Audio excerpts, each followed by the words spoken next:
아무리 단단히 준비해도 자연 앞에 속수무책일 때가 많습니다. 휴일 무사히 보내셨는지요? 네, 한가위를 기다리는 월요일입니다. 뉴스나이트 오늘의 주요 뉴스부터 보시겠습니다. 조국 법무부 장관 임명 여부를 놓고 장고를 거듭하던 문재인 대통령이 결국 정면 돌파를 선택했습니다. 문 대통령은 명백한 위법 행위도 없었는데 의혹만으로 임명하지 않는다면 나쁜 선례가 될 것이라며 결정 배경을 밝혔습니다. 조국 장관 임명에 대해 민주당은 대통령이 고뇌에 찬 결단을 했다며 사법개혁을 완수하길 기대한다고 밝혔습니다. 반면 한국당과 바른미래당은 폭거로 규정하는 등 강하게 반발하며 해임 건의안 추진 등 공동 대응에 나설 태세입니다. 조국 신임 법무부 장관은 취임사에서 자신의 허물과 책임을 짊어지고 가겠다면서 누구도 되돌릴 수 없는 검찰 개혁을 완수하겠다고 강조했습니다. 검찰은 조 장관 가족이 투자한 사모펀드 운용사 대표 등 핵심 인물들에 대해 구속영장을 청구하며 수사의 고삐를 죄고 있습니다. 비서 성폭행 혐의로 기소된 안희정 전 충남지사에 대해 대법원이 징역 3년 6개월형을 확정했습니다. 여성단체들은 일제히 환영 의사를 밝혔고 피해자 김지은 씨도 재판부에 감사하다며 일상으로 돌아가고 싶다는 뜻을 전했습니다. 미국 남동부 해안에서 쓰러진 현대 글로비스의 대형 운반선 내부에서 선체를 두드리는 반응이 있었다고 미 해안경비대가 전해왔습니다. 현지 구조대는 날이 밝으면서 선체에 남아있는 한국인 4명에 대한 구조 작업을 벌이고 있습니다. 자유한국당 장제원 의원의 아들 장용준 씨의 음주운전 사고와 관련해 경찰이 눈치 보기 수사를 하고 있다는 지적이 나오고 있습니다. 경찰은 운전자 바꿔치기를 시도한 지인의 정체는 물론 소환 일정도 공개하지 않는 등 확인하기 어렵다는 말만 되풀이하고 있습니다.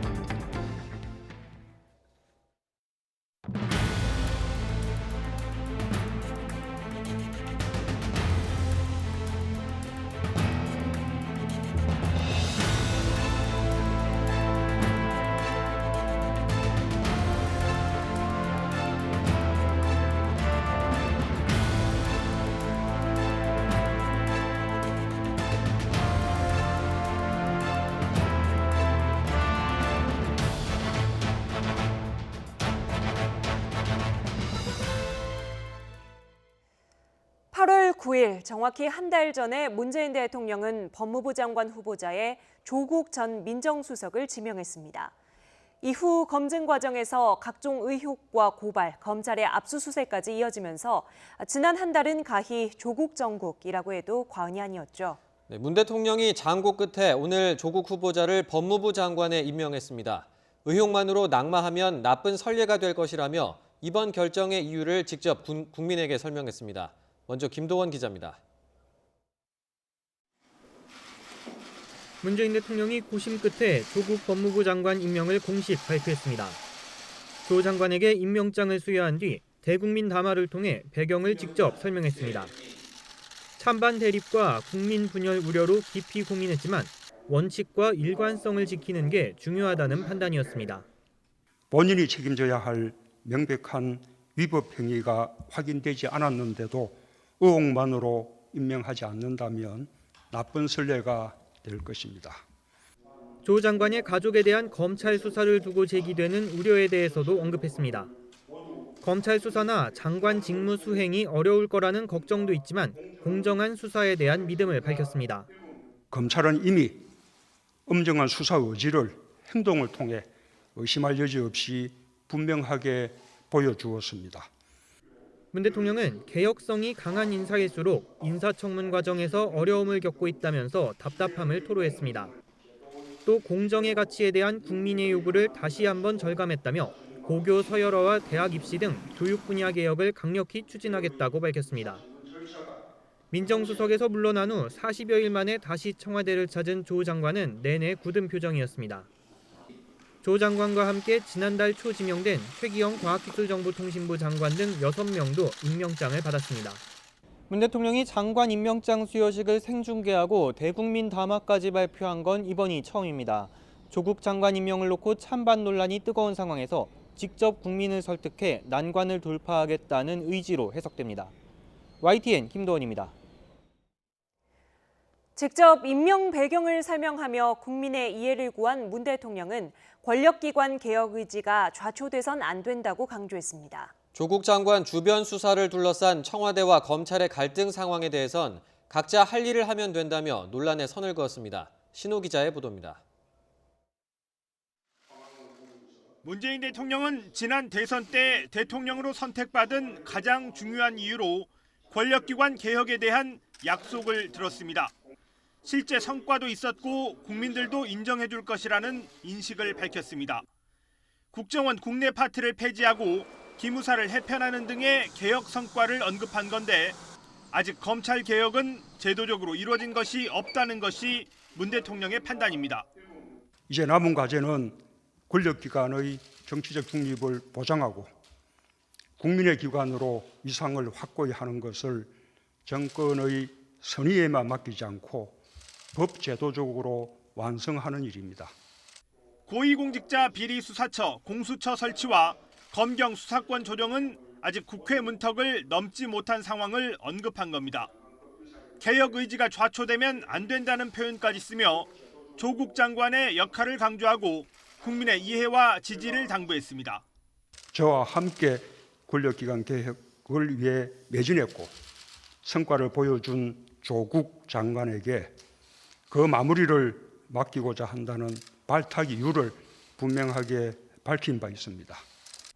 문 대통령은 올해 초 권력기관 개혁 전략회의 때도 검찰개혁 법제화를 가장 중요한 과제로 꼽았습니다.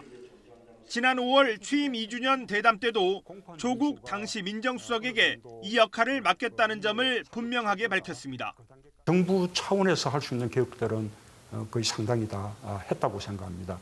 이제 법제화하는 과정이 남아 있는데 그런 작업까지 성공적으로 이렇게 맞춰주기를 저는 바라고 있습니다.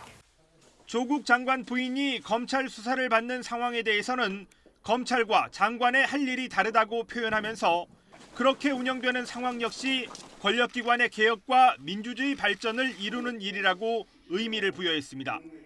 청와대와 여당이 검찰 수사가 조국 장관 임명을 막기 위한 조직적 저항이라는 인식까지 밝혔지만 문 대통령은 이런 음모론적 인식에 선을 긋고 검찰 개혁에만 초점을 맞췄습니다.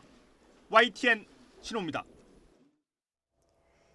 여당인 더불어민주당은 사법개혁을 완수해달라고 기대감을 나타냈습니다. 반면 야당은 받아들일 수 없다며 고강도 대여 투쟁을 예고했습니다. 최민기 기자가 보도합니다. 조국 법무부 장관 임명 결정에 반발한 자유한국당은 긴급 의원총회 이후 국립현충원을 찾았습니다. 한국당은 민심을 거스르고 공정과 정의를 내팽개치는 결정을 내린 정부에 할 수 있는 모든 방법을 동원해서 투쟁하겠다고 경고했습니다.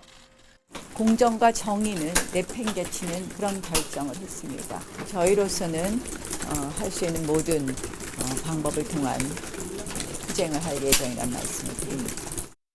바른미래당도 장관 임명 강행은 도덕성 파탄 선언이자 선전포고라며 맹비난했습니다. 해임 건의안은 물론 국정조사와 특검 추진도 고려할 것이라며 강경 투쟁 방침을 나타냈습니다. 문재인 대통령이 끝끝내 버틴다면 조국 퇴진 행동은 국민적인 정권 퇴진 운동으로 번지게 될 것임을 분명히 경고하는 바입니다.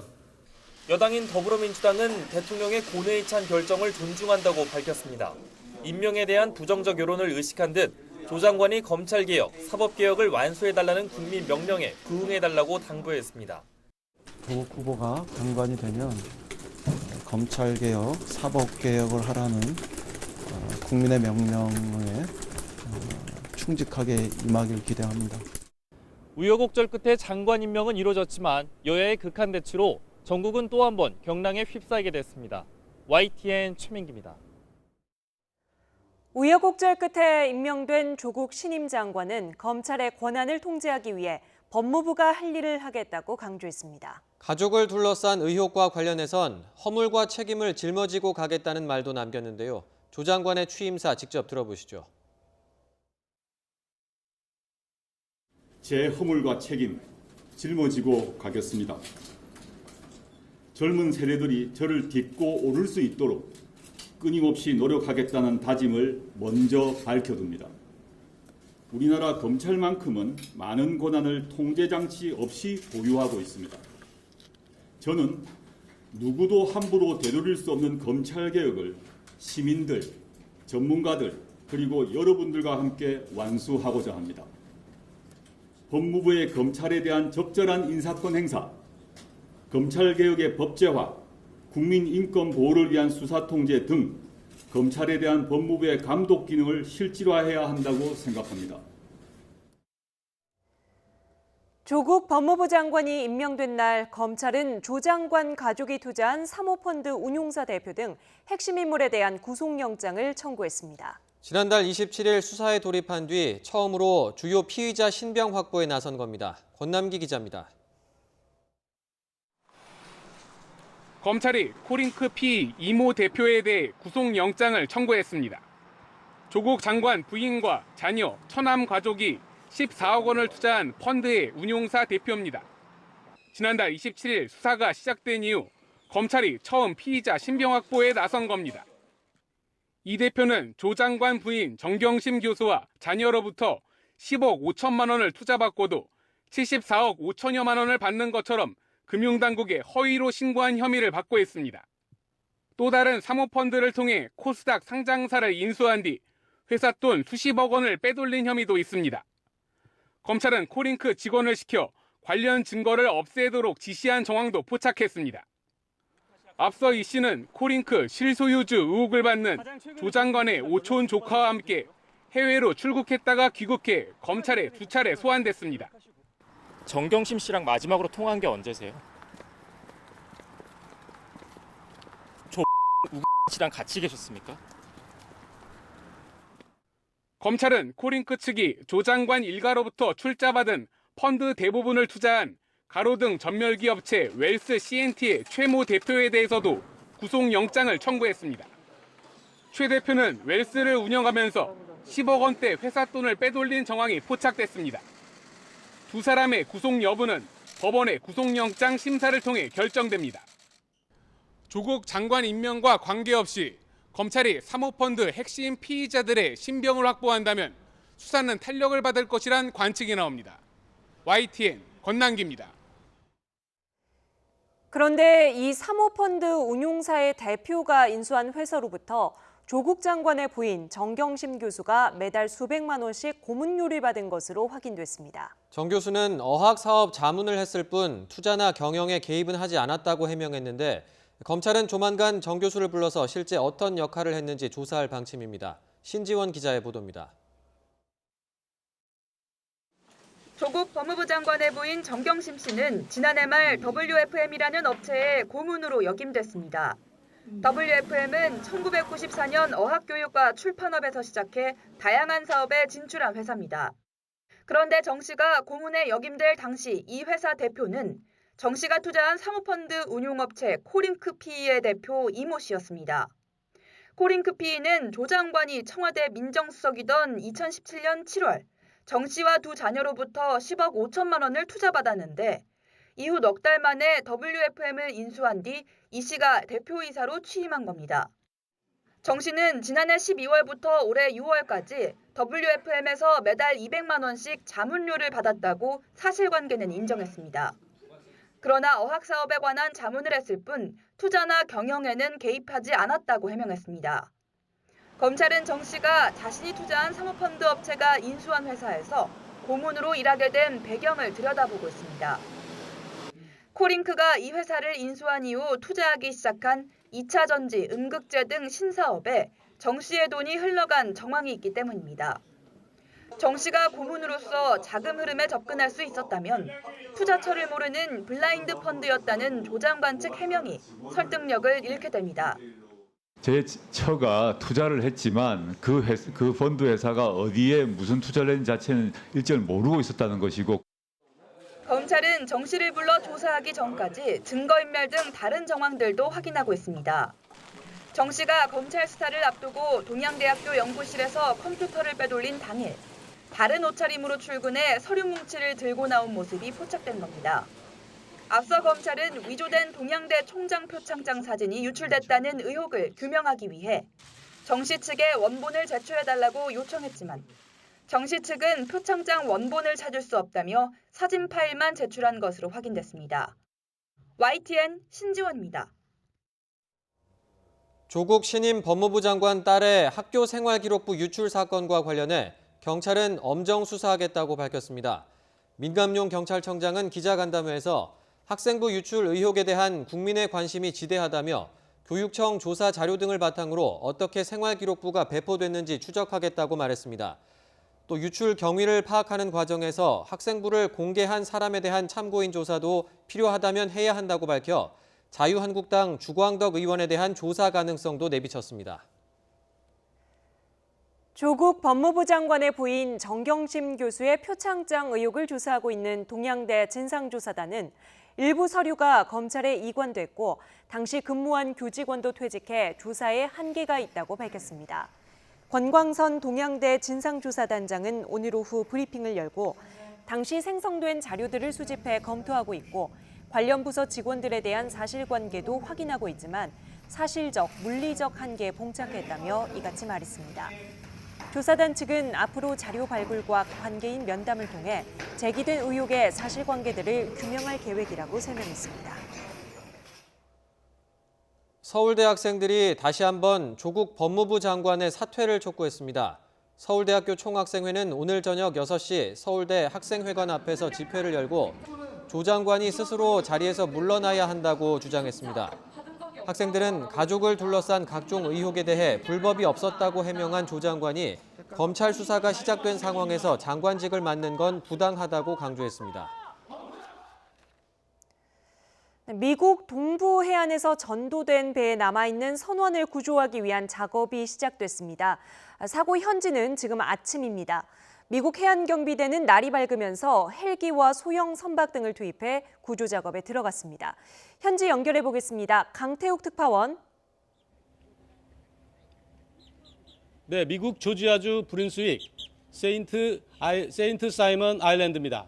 네, 지금 강태욱 특파원 뒤로 보이는 것이 전도된 현대 글로비스 차량 운반 선박입니까? 네, 그렇습니다. 제 뒤로 수백 미터 떨어진 곳에 보이는 것이 전도된 선박이 물에 잠겨 있는 모습을 볼 수 있습니다. 이쪽에서는 배의 흰색 부분인 상부 부분을 볼 수 있습니다. 맞은편이 배의 바닥 부분입니다. 지금 이곳 시각으로는 오전 9시쯤인데요. 1시간여 전부터 본격적인 구조 작업이 시작된 것으로 보입니다. 헬기가 동원되고 소형 선박들이 주변을 살펴 구조대원을 투입할 공간을 찾는 것으로 보입니다. 지금 현재도 수시로 선박들이 전도된 선박 주위를 돌며 살피고 있습니다.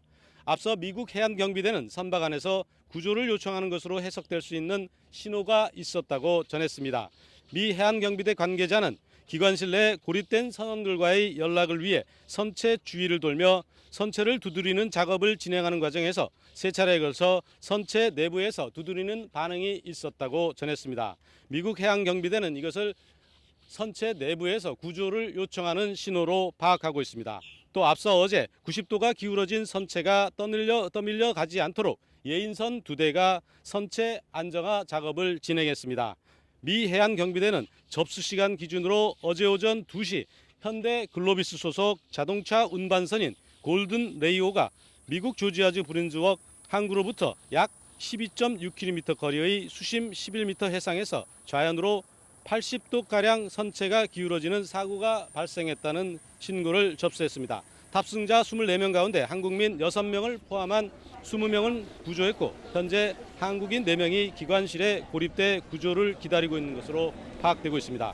우리 정부는 미국 현지에 8명 규모의 신속 대응팀을 파견했습니다. 현대 글로비스 소속 골든 레이오는 미국에서 중동으로 수출되는 완성차를 싣고 가다가 전도됐습니다. 대형 자동차 운반선인 해당 선박에는 사고 당시 글로벌 메이커의 완성차 4천여 대가 실려 있던 것으로 알려졌습니다. 지금까지 현장에서 YTN 강태욱입니다. 현대 글로비스는 자동차 운반선 전도 사고에 당혹감을 감추지 못하는 모습입니다. 긴급히 비상대책반을 꾸리고 선원들의 구조 소식을 애타게 기다리고 있습니다. 홍선기 기자가 보도합니다. 현대 글로비스는 사고 직후 서울 본사에 비상대책반을 꾸리고 상황 파악에 나섰습니다. 비상대책반은 사고 원인 파악이나 수습보다도 아직 구조되지 못한 선원들 구조에 총력을 기울이고 있습니다. 현대글로비스 측은 이들이 배 아래쪽인 기관실에 있느라 탈출이 늦어진 것으로 보고 있습니다.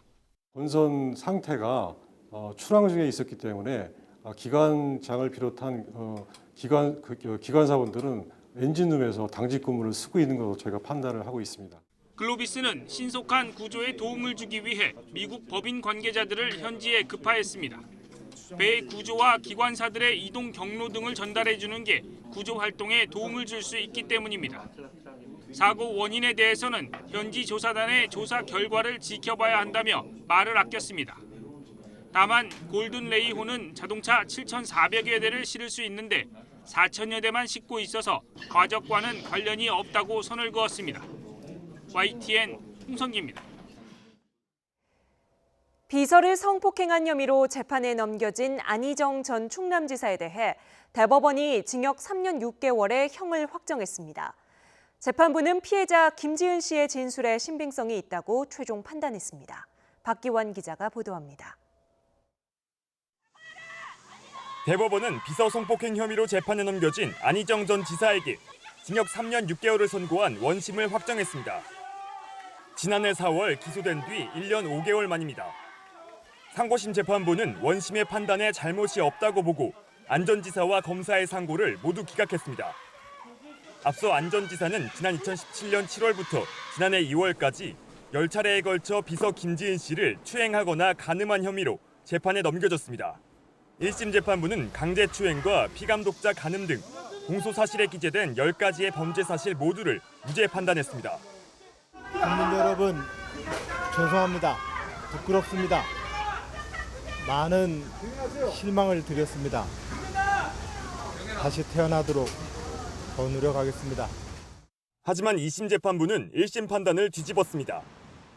2심 재판부는 안 전 지사의 성폭행 사실 모두와 일부 추행 사실까지 포함해 9가지 범죄 사실을 인정하고 유죄 판단했습니다. 결국 안 전 지사는 징역 3년 6개월을 선고받아 법정 구속됐습니다. 대법원에서도 피해자 김 씨의 진술 신빙성과 업무상 위력에 의한 추행 인정 여부가 쟁점이 됐는데 2심 판단이 옳다고 판단했습니다. 대법원은 피해자 등의 진술이 일관되고 경험에 비춰 모순되는 부분이 없다며 안 전 지사에 대해 3년 6개월의 실형을 확정했습니다. 재판 결과 어떻게 생각하시는지 간단하게 말씀 부탁드리겠습니다. 유감스럽습니다. 할 말 없습니다. 오랜 법정 투쟁에 마침표를 찍은 김지은 씨는 재판부에 감사하며 이제 일상으로 돌아가고 싶다는 뜻을 밝혔습니다. 이제는 일상으로 돌아가고 싶습니다.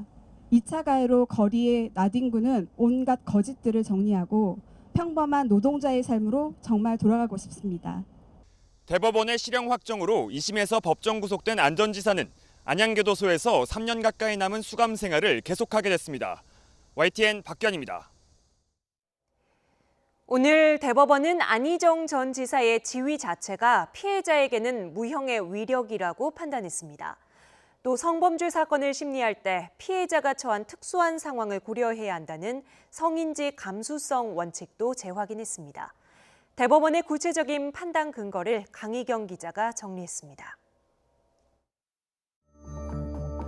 대법원은 2심 재판부의 판단을 전적으로 수용했습니다. 먼저 1, 2심에서 판단이 엇갈린 위력과 관련해 2심과 같은 결론을 내렸습니다.